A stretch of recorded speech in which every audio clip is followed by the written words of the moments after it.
Feminisme dan maskulin merupakan suatu hal yang dianggap menjadi pembeda antara perempuan dan laki-laki. Adanya perbedaan gender sebenarnya dibentuk oleh pemikiran masyarakat yang kemudian disosialisasikan, diperkuat, dan dikonstruksikan secara sosial maupun kultural. Maka tidak jarang hal-hal seperti perempuan harus pandai memasak dan laki-laki harus pandai bekerja dianggap sebagai kodratnya perempuan dan laki-laki. Lalu, bagaimana pandangan masyarakat soal ini? Aku sih cowok dulu ya.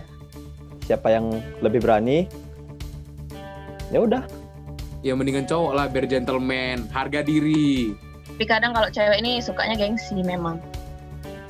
Duluan yang punya perasaan aja. Masa sih cewek yang nembak duluan? Gengsi lah boy. Sudah kodratnya sebagai laki-laki kan, nembak duluan. Terserah sih antara dua itu apa. Tergantung situasi sih emang. Kayak masih dibilang segan-segan dikit lah Nat. Enggak, cuek aja. Ngapain malu gitu kan.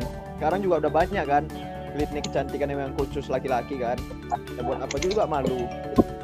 Pasti malu sih, ragu-ragu.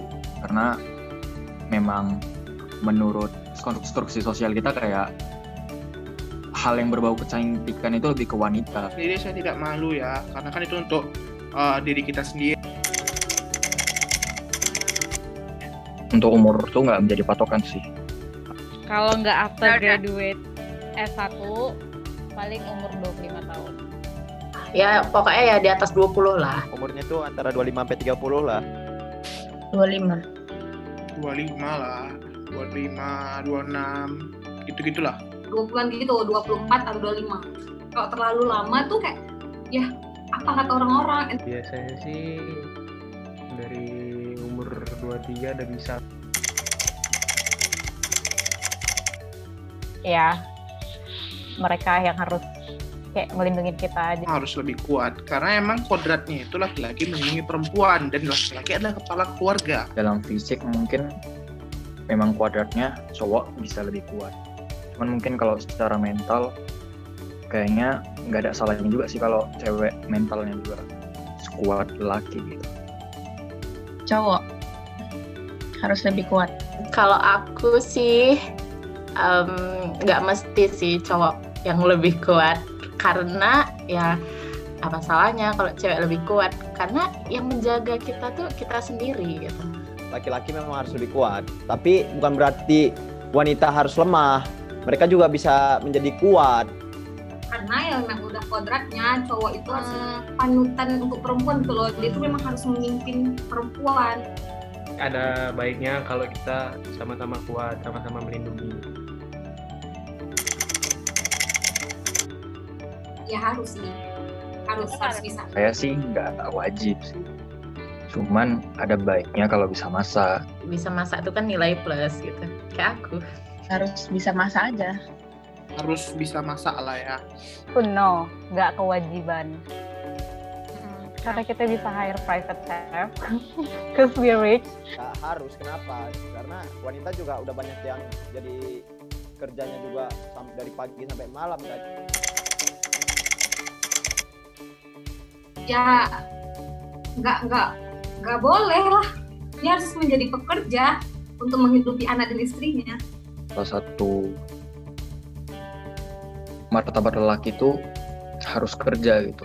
Apapun pekerjaannya ya nggak masalah, yang penting dia kerja.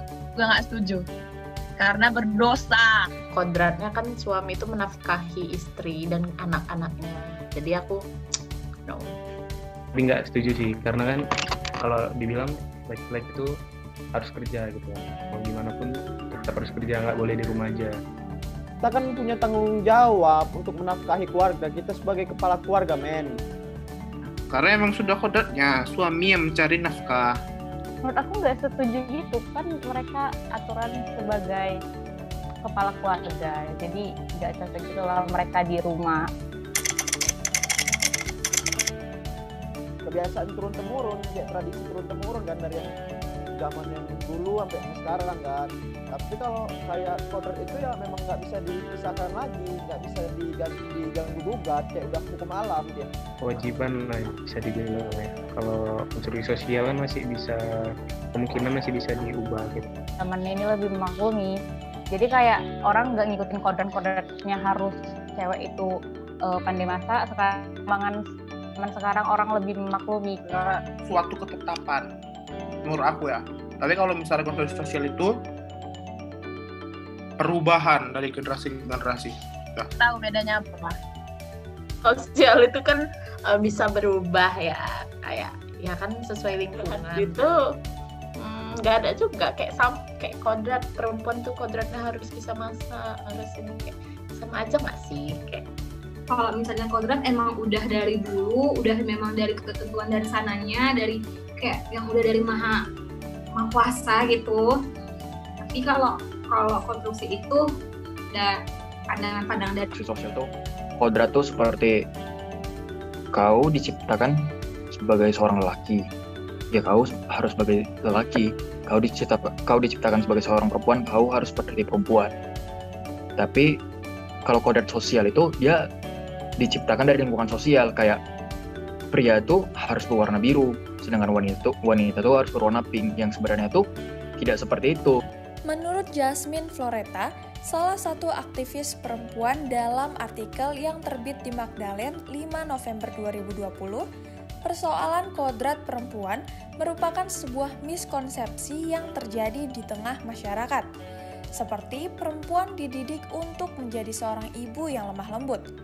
Begitupun dengan laki-laki yang dididik untuk menjadi seorang ayah yang kuat dan bertanggung jawab. Miskonsepsi tentang kodrat perempuan dan laki-laki yang dibawa dari generasi ke generasi menjadikan ketidakseimbangan yang akhirnya menciptakan ketidaksetaraan gender. Maka dalam hal ini perlunya suatu gerakan untuk menyadarkan masyarakat demi mendukung keseimbangan hak antara perempuan dan laki-laki.